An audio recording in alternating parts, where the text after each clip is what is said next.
привет! Я еду с выступления Ника Вуйчича. Очень мотивационное выступление.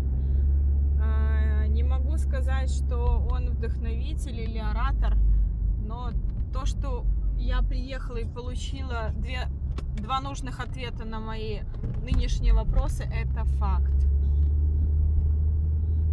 Дорогие мои, идите и не сдавайтесь. Куда бы вы ни шли, неважно, где это, в какой-то степени. Если вы идете, то вы знаете, что вам это нужно, но еще сомневаетесь. А когда сомневаетесь, лучше сделать шаг за шагом, чтобы приблизиться к тому, что вы делаете. Неважно, получится у вас это или нет. Если вы будете идти, у вас обязательно все получится. Идите, и вы к чему-нибудь придете. К чему вы увидите сами, смотря куда вы идете. Пока!